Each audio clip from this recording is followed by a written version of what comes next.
uburyarya buri ku isi hose kara kantu ka cheers ngo twe tukaza ukundi kuntu kutariko ubundi cheers ikintu isobanuye ngo ni kwa kunda abantu bakozanyaga ibikombe ku buryo uzunguze cya kikameneka muke n'icyo kikameneka nyine namugiye nko guheza cheers uko mushoye nyine mugahondaho nyine kikagwa muke n'icyo kikagwa muke ku buryo niwe muroze mwese mujyane nawe ibe yari bino twari twikozeho ngo cheers ntago ariyo cheers ntekereza ko bagiye kandi ibyo bintu byaturutse ku bihugu byo hanze bikomeye byadutanze gutera imbere uburyarya ni ikintu n'ubundi utafite uko wagisobanura nibyo nkubwira ati still wowe gira amahitamo mazima ndumva ari bwo waba ubutsinze iyo wisobanuye cyane urisobanya ukunda gukoresha imigani iyo wisobanuye cyane urisobanya urubizi ntekereza ko hari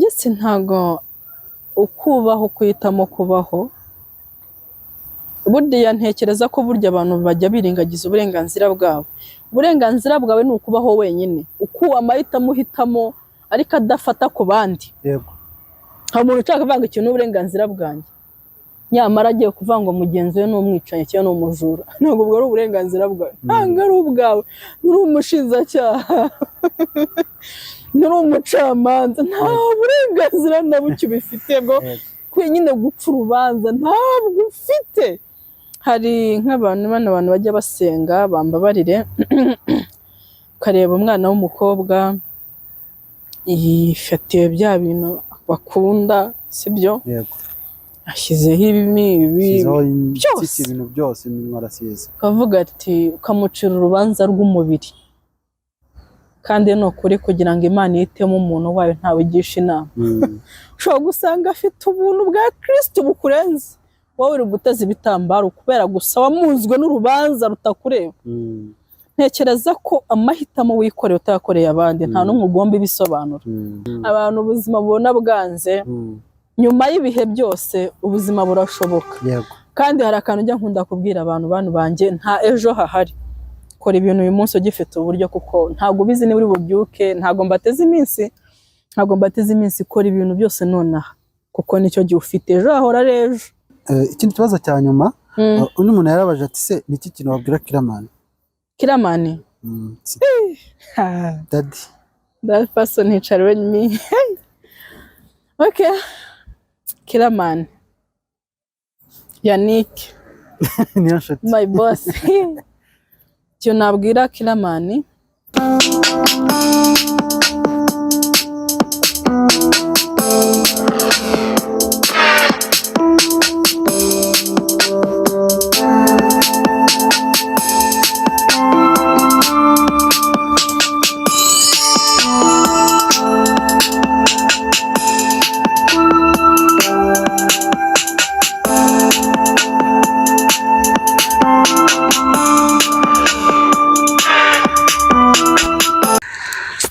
yes twongeye tubaha ikaze rero nshuti bakunzi banjye aho muri hose ku mpera zigiye dutandukanye tubaha ikaze cyane cyane wowe ukurikiye ikiganiro inkuru y'ubuzima ukaba uri umukunzi wa Scott ukaba ukunda inkuru y'ubuzima tubagezaho buri munsi tuguha ikaze tunabasuhuza aho muri mugiye mutandukanye kandi tunababwira ko ushobora kuba wenda ugiye kureka ikiganiro ufite stress umunsi ugiye kukuvura stress kuko ndi kumwe n'umukobwa mwiza umukobwa uganira umukobwa ukunda abantu umukobwa ufite ijwi ryiza umukobwa ufite igikundiro mbese ukunditse ninde udakunditse ninde udakunditse nkanjye nubwo ntari umukobwa ndi umuhungu kuko nshobora kuba nakunditse nta muntu umwe udakunditse buri wese ni mu ishusho y'Imana anyway yaremwe mu ishusho y'Imana ariko Imana ijya kuturema ntago yaturemye kimwe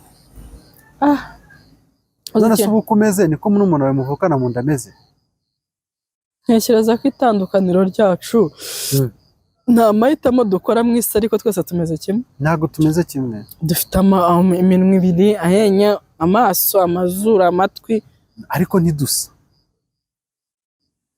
ahubwo se simbyumva iyo uvuze ngo ntabwo dusa nyine wowe uri Ivona uri Keri n'uwo muvukana nawe ni Aneti na Aneti ubwo nyine hano basanga ari nka sita witwa Aneti barahari Onete na Aneti barahari iyo nawe ariko mba mbivuze nabizi kandi mba rukubera no gushingiye aho tuvuka ukabigenekereza Ivo ubu iwacu habura ba Mutamba ba Mutamba abanyaratamba nago babura Areni hakore na ba Mutuyimana we Evariste umuhungu twigana bekaga Mutuyimana Evariste namushoboje sinzana twamushoboje umeze ute Yvonne ni sawa Keri hagira indi nirihe ni mu Keri Ivona Ivona Ivona wamurera cyangwa wamujugunya ako nyambona rino zina nyogokuru ari nyisembere shaka kurihinduza kwirangamuntu ako nza gusanga hari uburyo Imana igenda ikuremera abantu bakorera batarakubyaye izina ni ryo muntu naje kubibona urashaka kurinduza kubera icyo wamurera hari umuntu oya mvuga izina ryo zina rakagenurano ngo wamurera wamurera tukarakwa yabaho wamurera tukarakwa ari cyo yava wamurera kure hazaye umukobwa jana ukajya bakunda kumbwira kera ngo simbyinire inkusenyi nzabyinire inku zakobwa nkazazinywa amata ubwo ntekereza ko nari umukobwa ntubyiniriye ntabyinire inkwi senye inkwi senya zabyinire inka nzakora gukoshwa cyangwa kuri mukecuru yanshando umwana wavukiye kwa mukecuru pe akantu nje cyatekiza ko nta burushinzi nta abantu bakabye nyine ndashidutse nisa no mu rugo iyo ntangiye kuvuga imigani bose barahaguruka ngo nyabakuru araje cyakoze uzi imigani pe ntagaru no kubyitaho nakunda kuko nakuze ureko kuntu kera wenda ngiye kwinjira mu buzima bwa kera bwo mu nka abantu ba kera murabyibuka ukuntu bajyaga bakubyutsa nka 10:00 ujye ukamisha saa zitaraza sibyo abakera kandi cyo gihe nta mazi yabaga kugira ngo umuntu avome byaga twavugaga ikimuga ukagishyiramo ibirenge ugisiga ivuta nk'abana kogoshesheje urwembe ukagenda umutwe yaga ivabazo rume naragwaze mwisiga bafite yinga bazi ukayarya ukayisiga akobara gusa ni wari urwaye imyate none twate watubura bamunga none akarenge kabaye akazungu Kigali ni nziza aga maganga y'inka yavuraga iki amaganga y'inka bayogesha ibirere bayangenzko zibirere yoza ni zikari umuti ni n'umuti wica bacteria mu bintu byose ukina gukoreshamo amata amavunja ugize urwara y'imvunja dare mu nkubwo imvunja ahuriye he nazo nyine nibyo nkubwiye twebwe maze byari inenge oya hari abantu barwaraga amavunja barateraga no kutoga twebwe bari kugukubita none se umuntu yogurume aragastori ka kera kajyaga kaba kundi mwajya kugashaka ku kiyaga mukidumbaguza ukaza ufite ikiyaga cyakwidama agatwe twabyitaga gashaka ahantu wavukiye turahazi ni ikiyaga kwabagamo imvubu n'ingona nge naraziboneraga harya buriya iwanyu ikiyaga kugashanga ugaruka za Bwera za Tanzania nyine haba ikihe kiyaga cyitwa agashanga cyangwa Akagera tukegere se nose Akagera ni ikiyaga ubwo nge mvuza agashanga agashanga ntabwo sinzi uko nakubwira yagashanga aho birumvikana noneho ukoga kwa kundi imikori kuza noneho mama arambwira ngo ntabwo uri burya mutoza ivu noneho hari ukuntu mwafataga amazi ukihanagura iturika kurya mama noneho amazi akabona ufite ukabona ikirenge kirirabura wisize amavuta ikirenge utacyogeje ari imikori Mana ubuzima mba numva nekereje ariko man ibyo ntiwarabikoze shano kuri mama wanjye rest in peace pe aruhukira nyine baze kukubwira nge mama wanjye arakubwira agati wakizirimbye urayoga uzi koga ibizi bikonje uvuye mu nku ufite ibitotsi uhungetwa umva tubyuka 10:00 mu nka barazinduka avuga ibyo bikora byose uri buze koga byo ntabwo bindeba none urabise ko twirisaga amavuta y'inka kandi ahita akora umubiri wose arafata cyane kanahumura none ugafata nangura none wanze ugashyira amavuta ubazo uwo mwanda wirunzeho none ugasanga hano harasa umweru nye hari amazi atageze none ico rikakurya kwakuntu iriyo bazo nyo twateraga karitama mu byatsi sozi ko twajyaga akusibona nabyibagiwe kwakundi bashingaga ibiti birano gatambika giti mu kasimba byose warabikoze wowe ibintu nibyo abahungu shite numva nkubwira mutarajya kwiba hari ibintu twajyaga tujya kwiba hari ibihembe twebwe twabibonye vuba bira binini biti by'ibidodo yego njye naruriraga nkamanura undi yateze umupira kugira ngo duhite twirukanka noneho baradufata batuzirikanye imipira ahubwo n'utuntu twagiye tumbaho njya nuko ngumva ndasetse batuzirikanye ubu turi muri story time batuzirikanye imipira uzi kuzirikanya imipira muzira imyembe batuzirikanye nande undi mwana twajyanye umukobwa yari umukobwa rero wajyana n'umuhungu niba ari kurangiye nkasigara hasi ubwo icyo gihe ntabwo waba ufitemo nk'agafiyanse ako si imyaka twe dufite imyaka ingahe siko twe dufite imyaka ingahe nyine icyo gihe ibyo wari kurikora ufite nk'imyaka wenda nk'itanu oya nk'imyaka 10 karakanyuzemo gusa fata story time nta buzima ntazi n'ubuzima bw'ikime uri ukakera ukuntu bajyaga batwogoshesha urugwembe noneho kubera ubuswa ugasiga amavuta y'inka noneho ukajya kwa kundi izuba ryayo twigaga ikigoroba rya zuba rya saa saba rikagukubita ngaho ukajya wirebamo ako se utabeshye we ibyo bintu byakubayeho ega abantu barimo bakureba bashobora kuba hagati nawe uri kutubeshya nzi byinshi nuko gusa ntavuga nzi byinshi nuko ntabivuga ubona ukuri rwose turakwakiriye twari tutaramwakiriye rero umuntu njye mbwira ngo hari nk'umuntu ujya uvuga ngo ntago nzi nk'izi ntoki ukavuga ntago zakubise inka ntago zabasha kubaza njye nawe nashoboraga kwibaziriza umwuko ngende bwarikisha akabunga kanjye nabasha kumenya gushyikana hari imigina nkamenya ko ndi bafata amashyi 3 nkahitana nteka ntago nzi gucana umuriro imvura yaba yagwitaguye ubu byose urabizi udafite umwambo umwe uzi imvura ufite umwambo kandi ugomba kurya ikintu cyo gihabagaye imyambo ahubwo cyangwa mwajyaga kurahura mu ntuza mu gicaniro iyo waba ufite ikibiriti mu ishyamba waguri umwami noneho uzi ko ufite akambi kamwe kandi haguye n'imvura wakonje wagagaye uzi kugira ngo ucane umuriro ufatwe byasaga ko ucanira gutyo kugira ngo ugume cyose ako mana ari ubuzima jya bavuga ngo abantu bajya bifuza gusubira ibwana njye ntaho nasubira ari ukuntu kera bino bintu bita biya by'intobo ndazibona biriya bintu byarankubitishije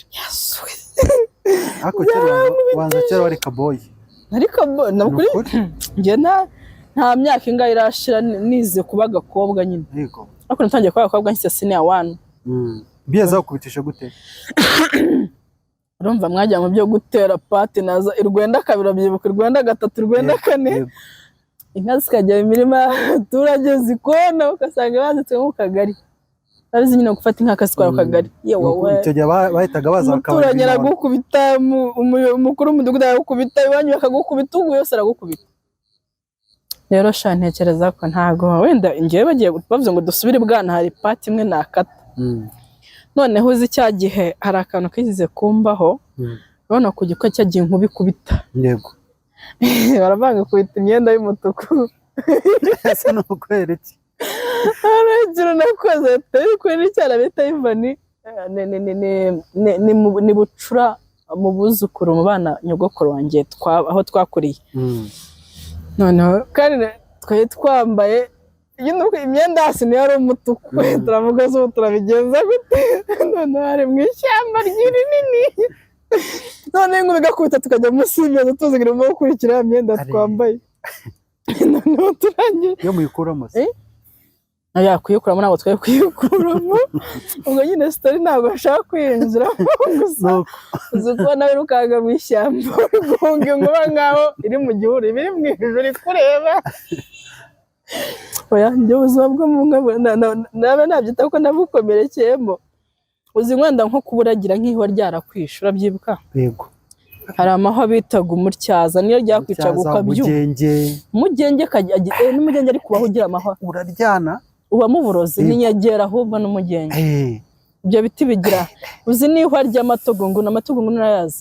n'iminyonzi yego amahwa yazo urayazi ukuntu agira uburozi byihorere hari n'utundi dutona twabaga ahantu kwibuga babaga bashora inka ukagakandagira bwabagamo uburozi ibirenge bikakurya siko man ubuzima bw'umwe tubwihorere ntabwo ujya ubukumbura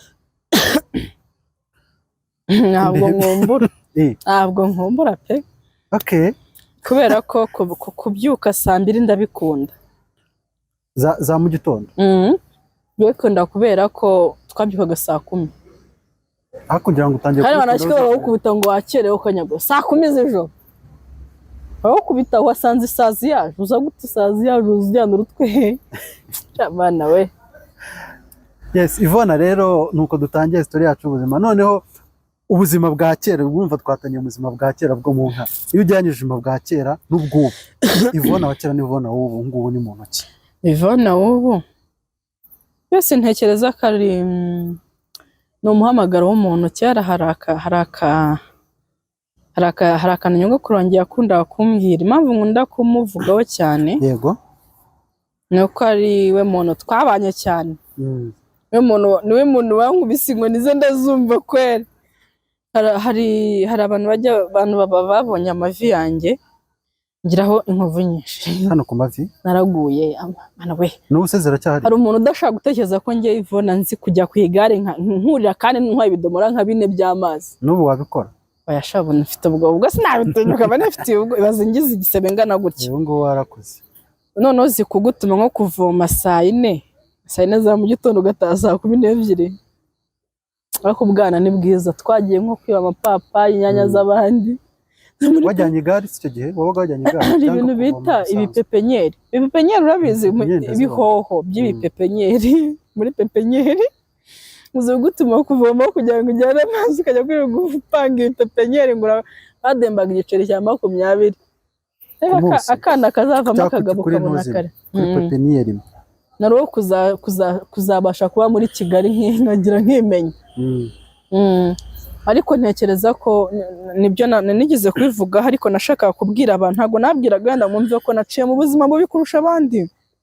Nuko ntago umuntu uko agaragara bimentioning ngo wari we. Yeah, before you judge. Yes, nibyo nimo nkubaza. Ivona ugiye cyahise cyiciro cyo mu bwana na Ivona w'ubu ngubu. Nyine tugira dutandukanye zo abantu babiri. Ivona ubu hari abantu benshi bagukunda turibuze no kuvuga. Ivona ubu yabaye inkumi. Yego. Ivona ubu yabaye mama. Urubatse? Ubwo ibyo nabyo tugiye kwinjira. Ntago nubatse ariko ndi mama w'umuntu. Mufite inshingano. Ivona ubu ari responsible. Ivona ubu hagara afata ibyemezo. Kera ntago arufite gazabo gufata icyemezo aho kugifatira kwandese. Aho kugifatira mu moya. Ntago ari kugifatira mu murere wa mama wawe. Murere uzi cyari cyo. Cyangwa ntabyize. Mu gishenge cyangwa mu kirambi cya mama wawe saro ya nyoko ntago yemereye kwifatiramo icyemezo. Bisaba ngo ugire icyo wigezaho cyangwa wigire. Ku buryo njye nari mfite dream zivuga ngo zose hari zasohoye. Yego. Nakuze mvuga nzakora muri banke, ntago nkibikunda. Nakuze mvanze uyigeze kuyikoramo? Aya. Okay. Bari bagiye kumira stage numva mbona ko bifata amasaha y'ubuzima nyine numvaga nabikunda sinkunda kwicara hamwe. Yego. Nifuza kuzajya mu ndege nayigiyemo. Nifuza kuzakina filime narazikinnye. Nifuzaga kuzagira urugo runini rufite nk'ibyumba nk'8. Hakaba harimo abantu benshi nyine bose nkabari nka nahashye nk'ibiryo bakarya ari nge wabihashye. Birandyohera. Najyaga nifuza. Wararugize se? Wararugize? Oya, mu bukobwa bwanjye Imana yangira umugisha wo kugira urugo runini. Okay. Kugira abantu bandipendingaho. Ndabikunda n'umugisha sha, n'umugisha. Nezera ko ubuzima bwiza cyangwa ubuzima bushoboka cyangwa bw'intangarugero nuko uri umugisha ukabera abandi umugisha, nuko ubuzima bwawe bufite icyo abandi bumariye. Kubuhumeka gusa rero bifitiye umumaro daze nta kintu na kimwe byafasha Imana. Ntago izigera ikubaza ibyo yikweza kubaza ibyo yakoreye abandi. Ubwo rero abantu bagukunda barumva ko ahari ubwana haje oya umukobwa haje ubukuru. Haje ubukuru. Ndimo negura kino kiganiro kubera nyine urukundo Ivona abantu baragukunda pe. Mfite abantu hano bagukunda, hari benshi bagiye bakuntumaho na postinze ifoto ndabane Ivona tugiye gukora ikiganiro wumbareze ibibazo abafana bagukunda. Jesus, tambaze bikanganye ntabwo ndabisubiza. Basubizamo bikeya ni benshi ariko turaza gusubizamo bikeya ubundi dukomeze na story yacu y'inkuru y'ubuzima. Urihangana bisubize. Yego. Hari umuntu wambaje ati Ivona ndamukunda cyane umumbarize nimba afite umukunzi apana bino bya filime.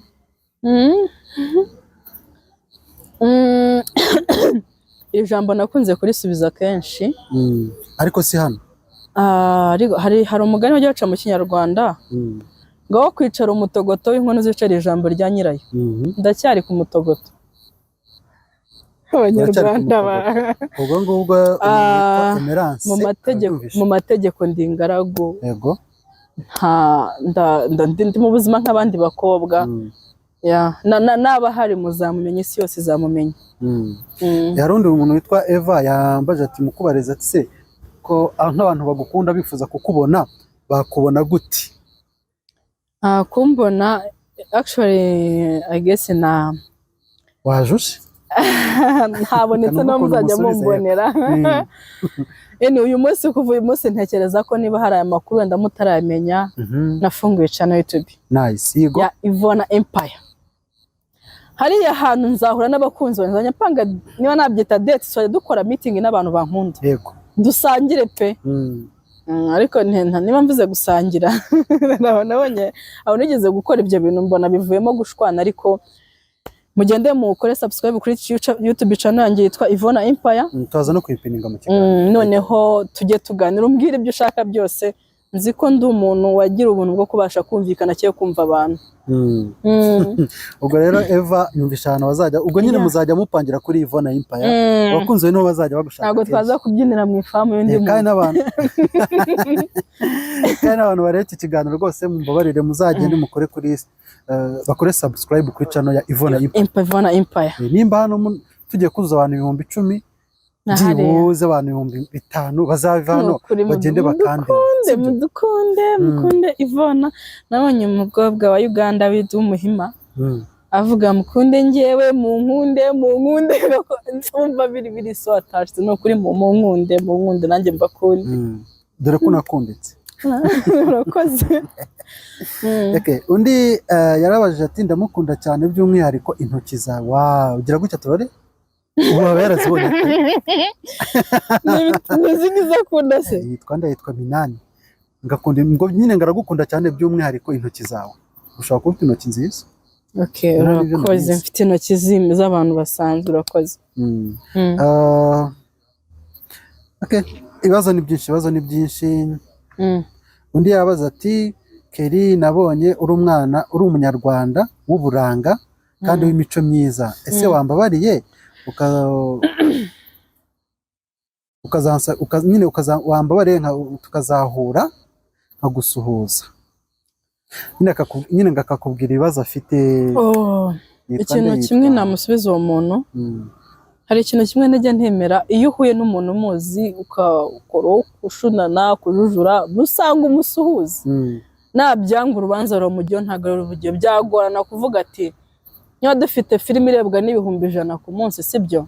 Ntago abantu bose hari n'abashaka kugira nabi barubizi, ariko ntago umuntu yaza kuvuga ibyo nashaka kugira nabi. Mfite yanjye numbona ntuzatinye kunsuhuza. Akubwo niba ushaka naho uzanyumvira aho uzambonera wahabonye. Uko nge nzajya mpanga abantu mu byiciro, nzajya mfata abantu 10 twongeye dufata abandi 10. You never know, abantu bari ahantu hari abantu ntihabura ibintu bizima bihavugirwa. Cyane ko wanafunga YouTube channel uzajya mu biganiro nyine ubipange n'abakunzi bawe. Ivona Empire mugende tuhahurire. Akabenda dufate renda n'ibindi bibazo bibiri tujye no ku zindi topic.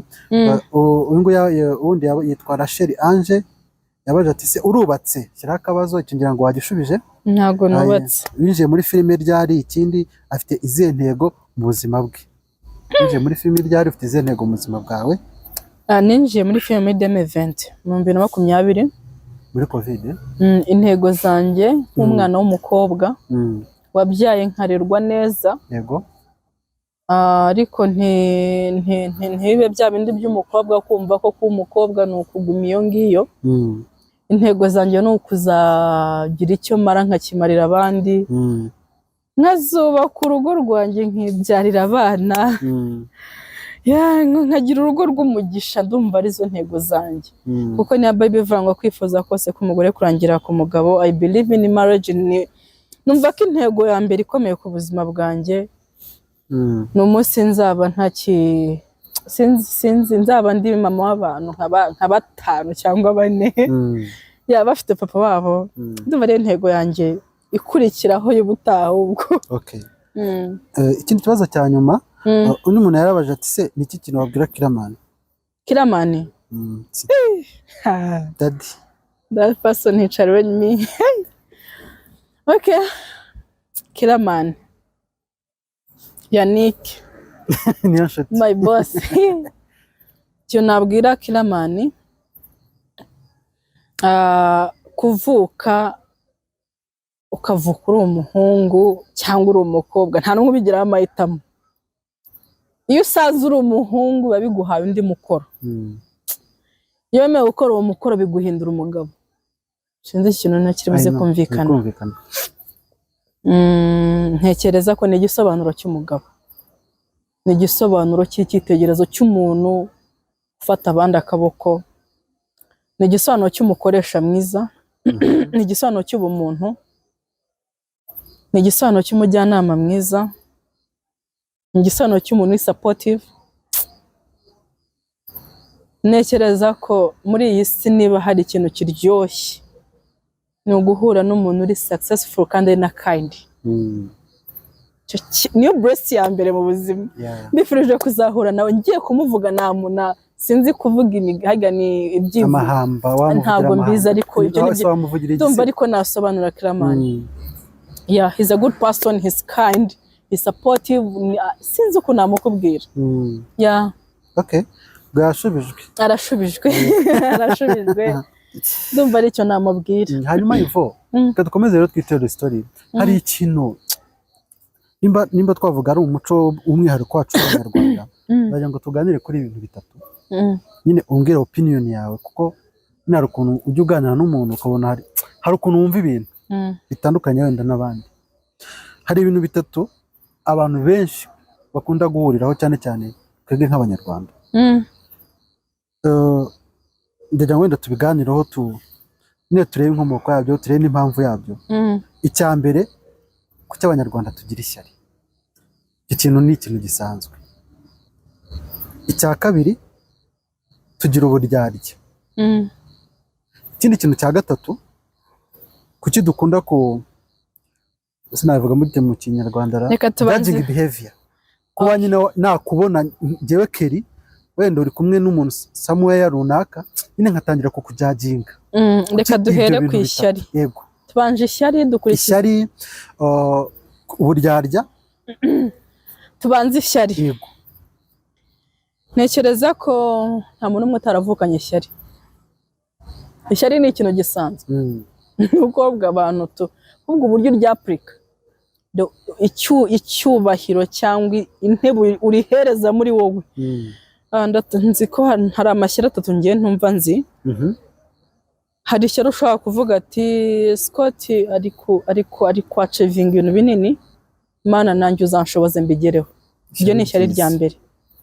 Ishyari rya kabiri ni kwa kundi uvuga ati wenda runaka yakoze ikintu ariko nyenda ashobora gukora ikimurenzeho. Iryo ni ishyaka. Ariko noneho ishyari ribi rero ni hahandi wifuza ko icyo umuntu yakoze akakurusha, wifuza akagitakaza kugira ngo ukigire. Iryo ni ryo bita ngo sizo ko nabyita n'ubu muntu buke. Ni ishyari ribi. Hari amashyari atatu. Iryo ni ryo shyari ubundi ribi. Kwifuza ko mugenzi we kintu afite cyiza yagikurwaho, yagitakaza kugira ngo ukigire. Iryo ni ryo shyari rifite gutinya, ariko ishyari rirasanzwe nta n'umwe utarigira. None kubera ibyo ntitubikunda, kuko impamvu yabyo ibyo ni ibintu bibaho mu kazi. Abantu benshi bahura nabyo pe mu kazi. Akazi dukora ka buri munsi uhura n'umuntu akakugira ishyari, kumva ko yagusenya. Ibintu tuba dukora kugira ngo umaze iminsi ubona ibintu biri hanze kuri ino mihanda ya social medias, birimo amashyari pe. Ntekereza ko ibyo bintu koko birakwiye. Nta n'icyo wabikora kugira ngo bihindure, kuko Imana yadushyize mu isi kugira ngo twese tugire amahitamo. Imana yabaye icyo ihisemo. Nta namwe bitari biri ku isi hose. Nangiye kuvuga ngo mu Rwanda dufite ikibuga gito cya showbiz, turagongana. Buri wese arashaka guhaha, kandi ntibakibeshya ko ntabwo umugisha wundi unyura mu cyumba cyawe. Ufite umugisha we. dufite ntabwo nabyita ikibuga gito kuko na muri bari abasitari bakomeye bari hano twumva bibabamo bose biraba muri South Africa barogana abasitari barapfuye barashize. Ntekereza ko niko bimeze nta n'icyo wabihindura, ahubwo wowe ikikureba no kuvuga ati gende muntu ki shaka kubaho gute, ndabanira abandi gute bamwiza, kuko ntago byiganwa aba wowe ishyari byo. Ntekereza ko ni ikintu rusange, ahubwo uburyo ugihereza we agaciro muri wowe, nukumva ufite ishyari uvuga ati manje ndifuza cya kintu ngo ucire urubanza ni ibintu bisanzwe. Ishyari ni ikintu gisanzwe, ishyari ibi ni ikintu kizagusanga ukiyumvisha ko mugenzi agomba kwamburwa ikintu kugira ngo ukigire, ukaba umusimbura we.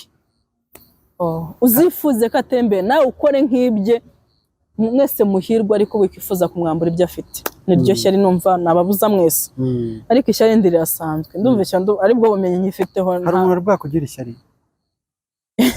nkabimenye se? Wenda hari umuntu wigeze kuvuga ijambo rirambabaza birenga ko ndivuga kuri televiziyo. Aravuga ngo yumvishe naragiye mu ndege, ntago ari ibintu bikaza ko kuri twe, hari abo bikaze kuri twebwe bitewe ntago ari uko turi abakene, ahubwo uravuga ninde uri ntekereza ko ibintu sinshaka kubyinjiramo cyane. Aravuga ngo nta bwiza mfite buhagije bwo kurira indege. Mbaze niba abazura bafite amazuru 6, niba abazura bafite amazuru buhagije bwo kujya mu ndege, ngo nta bwiza mfite bwo kunyuriza indege. Mu ndege hajyamo abeza, ntabwo nzi niba hari abagenwe kujyamo n'abadakwiriye kujyamo. Urabyumva?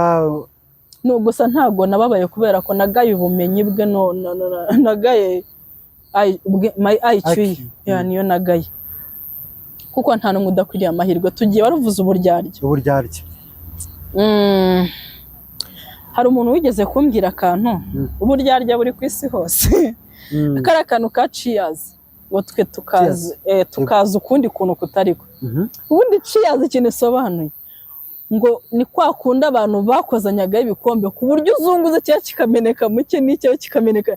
Nyine namugiye nko guheza cheers, kuko mushoye nyine mugahondaho nyine kikagwa muke n'icyo kikagwa muke, ku buryo niba umuroze mwese mujyane nabi. Ibe yari bino twari twikozeho ngo cheers, ntago ariyo cheers. Ntekereza ko bagiye, kandi ibyo bintu byaturutse ku bihugu byo hanze bikomeye byadutanze gutera imbere. Uburyarya ni ikintu n'ubundi utafite uko wagisobanura. Nibyo nkubwira ati style wowe gira amahitamo mazima, ndumva ari bwo waba ubutsinze. Ariko abantu benshi ibintu birahari, umuntu nyine mukabana mu kazi runaka kuryarya, nyine akakwigiraho umwana mwiza. Bavuga ngo babahaye za supaguru. Jabone nagiye ahantu kunywa fanta, ngiye guhaguka mwambwa kuki uyisize, ngo gutse ntayisiga. Ngo yisigura ambwira ngo ukuragira mu supaguru bitonyanga 2 ugataha ukaryama ntubyuka. Ndavuga ni gute umuntu agera kwifuriza mugenzi we kuryama muri gupfa, kandi nawe azagenda n'ubundi.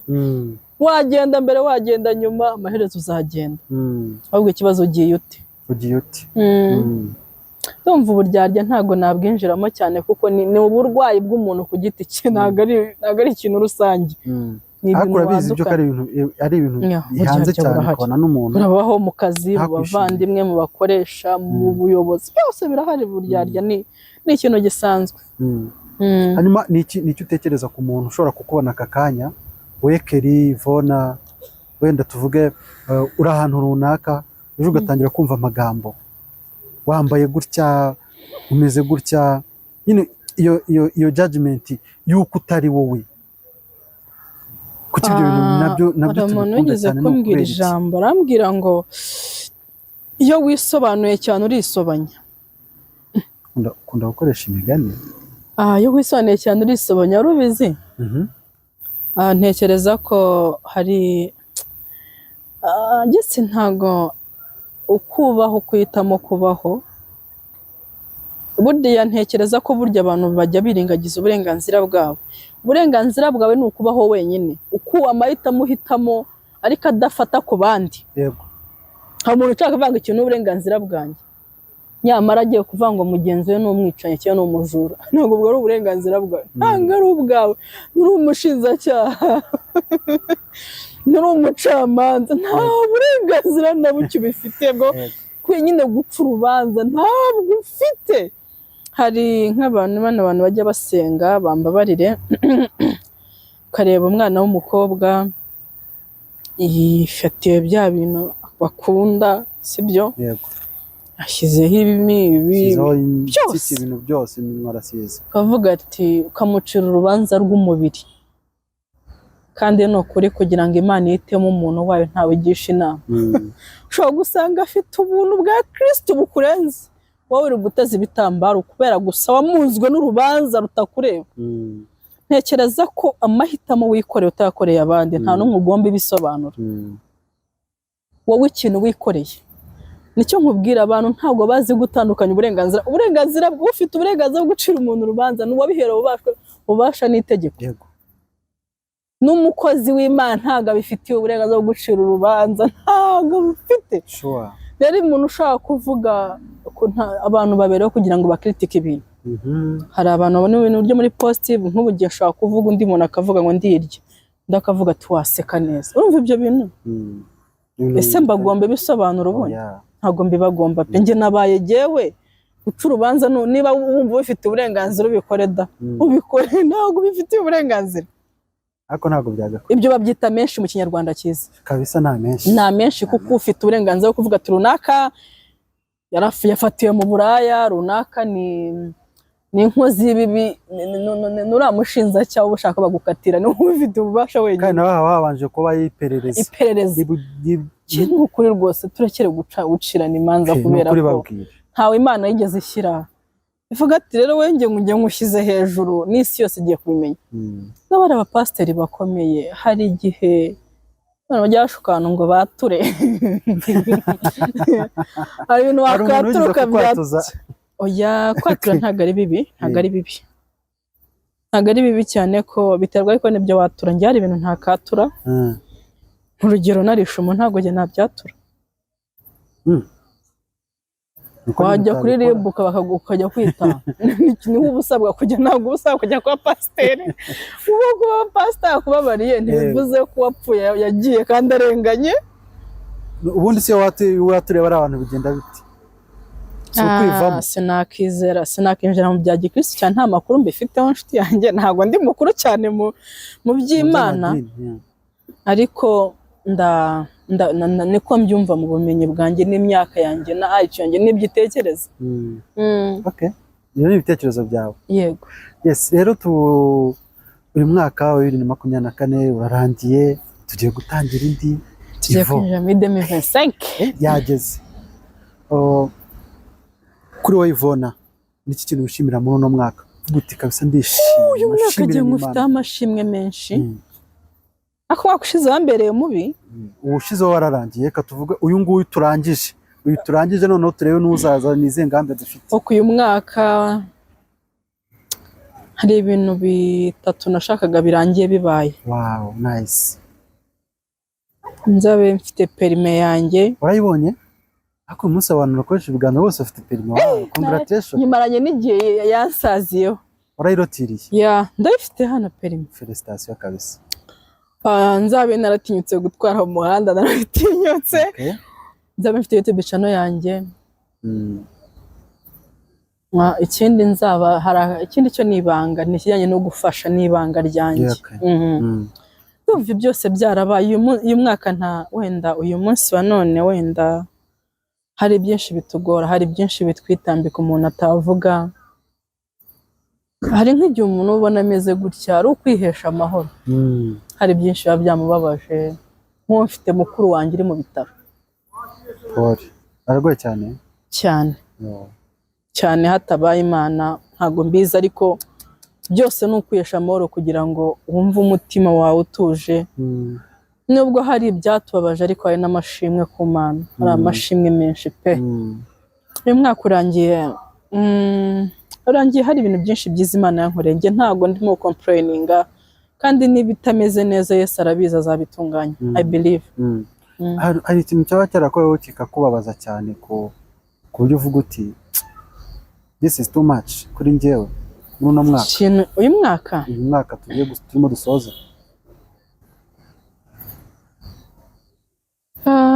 no uyu mwaka nta kibazo, ubwo byose byapfuye mu mwaka ushize. Mwaka ushize no ntabwo nshaka no kwibuka. Okay. None uyu mwaka rero tugiye gutangira wa 2025, Ivona Kelly, nize ngamba ufite. Urifuza ko umwaka uzaba umeze gute? Ndapanga n'Imana igapanga. Ako kubyifuza byanjye ndumva ikintu big achieve nagira nuko nazageza abasabu 100,000 muri uyu mwaka. Kuri channel ni ukuri bazaza kubera Imana, bazaza. Ndabizi ko Imana ishoboye ibirenze ubwenge bwanjye. Njye natangiye nk'umuntu ako gusapotinga no gusoza kubukwayo. Nta kindi se wifuzamo? Ibindi nibanga nzabisengera. Ibindi nibanga. Asibareka ngubaza. Nk'ubu nkawe aho ugeze ku myaka ugezemo. Nyine wumva wifuza kuzagira nk'urugo rumeze gute? Urugo? Okay, urugo rusanzwe rusobanukiwe indangagaciro za kimuntu. Like iyo uvuze indangagaciro shase ko ari ibintu binini. Okay, umupatina nifuza cyangwa numva nazaba mfite ni umuntu usobanukiwe agaciro k'ikiremwa muntu, agaciro k'amahitamo, agaciro k'ijambo, especially abazi Imana kundusha. Byanshobokera kubera ko njye ushaka kuba nyikunda ariko narabuze umotive, sibyo? tukubaka urugo rwiza ruryoshye, ruzaba rufite utwana twinshi two turera. Ruzagira urugo runini cyane rufite abantu benshi, ariko Imana yo mu ijuru yonyine nizi biba bikwiriye umuntu. Hari ibintu ibona ibiguhaye wasara ikabifika nkureke, ariko nibona nzabishobora ndi umubyeyi izabimpereze mu izina rya Yesu, amen. Amen. Ese uri uvuze urugo rwiza? Uruvuze urugo rwiza nyine ruba rumeze ruti? Kuko bajya bavuga ngo urugo si paradizo. Urugo rwiza, urugo rwiza nifuza ni urwemera ko haba amakosa hakabaho no gukosorwa. Urugo rwiza rwemera ko habaho gushwana ariko bidasoneye gutandukana. Njye sinzi umuntu weretse abantu ko amakosa asobanuye kwangana. Niba twajyanye ikibazo bikuyeho, ariko abana b'iki gihe ntago icyaduhuza tugezemo.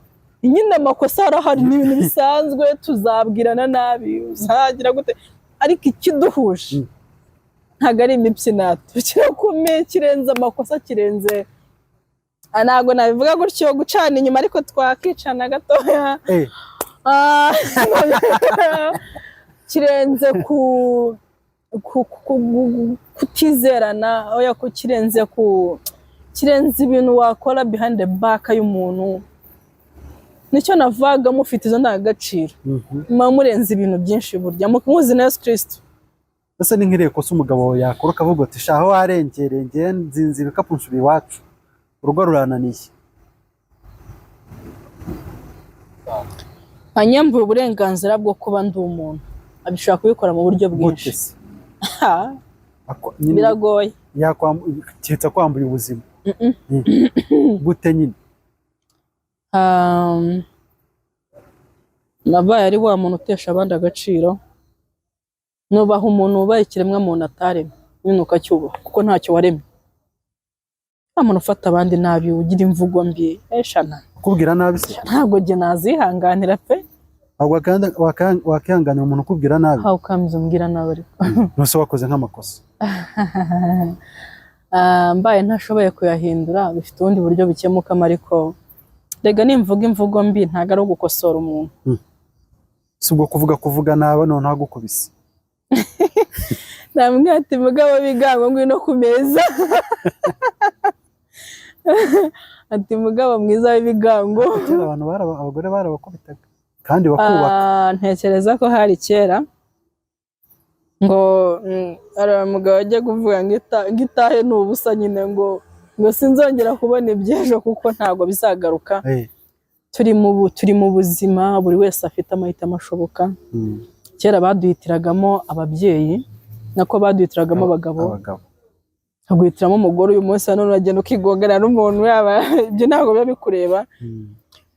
Ukamujyana iwanyu bakamwemera. Icyo baba bashaka uyu munsi hano twageze muri nuza yo kutwuhura. Kuki utarongorwa kandi ntekereza ko nta uryama mu buriri nta waza nga kuryamye mu buriri bakubwiye nabi isi yagucuramyo. Ntekereza ko turi ahantu ku isahani yo gufata amahitamo meza, kumenya uruhande uri buriremo, kubera ko niwe uzi ibyo ukunda. Ndumva ari byo navuga. Okay. Ubwo rero ngo umuntu azagushaka azakurinda inkoni dore rumuzira nkoni. Nabonye ari tutakwihanganira no kukubwira nabi. Narakubiswe ndagira mwongera gukubitwa ngana nago namubabarira. Akabona none nawe haraho bukabije kukubwira nabi siko nazibanya zidakomanya amahembe. Kuki umuntu atakubwira nabi ibintu byabaye yitesha agaciro.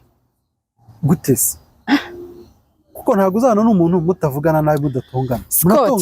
Scott ikintu kimwe nakubwira, hari amagambo atihanganirwa. Gute nyine urugero kugira ngo n'umuntu uzaba umugabo wawe ari muri iki kiganiro azavuga ati ibintu reka mbyihorere. Hari amagambo ashobora no kuvuka ajya muri libre, reka mbyihorere. Ahora akabije nawe. N'ukuri hari amagambo mabi abantu babwira abandi. Ukabwira ukaziza nk'umuntu ngo kuko yabyaye umuhungu cyangwa umukobwa, urashakaga umukobwa akabyara umuhungu, ashakaga umuhungu akabyara umukobwa, akamugucyurira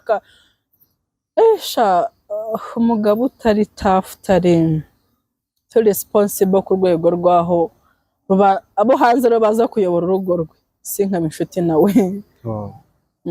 Baza nyine iyo abantu bageza kukubonera ikikubereye, kuba kuri pressure y'abantu, burya nawe byo wisuzuma.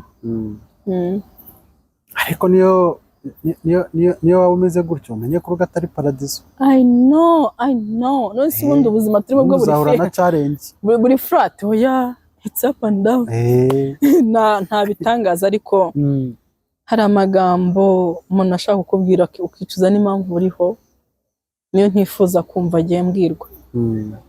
Okay, hano rero turimo tugana ku musozo w'ikiganiro cyacu twagiranye, tuganirije neza, ariko noneho by'umwihariko wenda dusoza tugira ngo dushyire akadomo kuri no channel yawe noneho ugiye gufungura. Tubyitseho neza noneho mu minota mikeya dusigaranye. Ivo ni iki noneho uteganyiriza abakunzi bawe ugiye kubibagezaho? Murakoze cyane kumpereza uyu mwanya bwana Scott. Bwana munyamakuru. Nakuze numva nifuza kuza munyamakuru. Yego. Nanicara hahandi nambaye costume, nasokoje agasetsi nisize agatiro, akarabyo ndimo kumwe icyayi ndi gusoma amakuru. Nizo dreams. Nefa none ushobora kusanga uri mu kinyamakuru. Nimba umukire nzakora home studio. Njye ni acting ko kuri munyamakuru nshyira no breaking news kwa kundi babigenza. Imana izabigufasha. Rero guys, nukuri Scott turakoze kumeza no platform. Ni by'agaciro kuko uri umuntu inshuti yanjye cyane. Guys, nukuri gitumye wenda mpabwa uyu mwanya no kugira ngo mbabwire ibyo ndi kubategura kuri YouTube channel yanjye Ivona Empire. Mukora subscribe, share, comment, like. Niba na favorite iriho muzabikore nta kibazo. Nukuvuga ngo abantu bagukunda tuzayibonera muri iki kiganiro. Nukuri pe kandi mubinyereke. Nukuri nzabahereza ibintu byinshi, nzajya mbakora ibiganiro by'ubwenge, ibiganiro bibasetsa kubera ko muri imisano twararakaye twarashiririye, nta mikino imihanda ifite. Ajya badusuriye ku munwa. Kinyarwanda too much for me, ndacyari umwana. Ntekereza ko tuzaganira utuntu twinshi twize cyane, muzantera umwete, muzantera ishyaka. Umwete wenda usanganya ko muzantera ishyaka. Urukundo muzanyereka, subscribe, gufata post yanjye ukayipostinga ya YouTube channel yanjye, ntago no kuri byakubuza kuba wuriwe ubaye nkunda.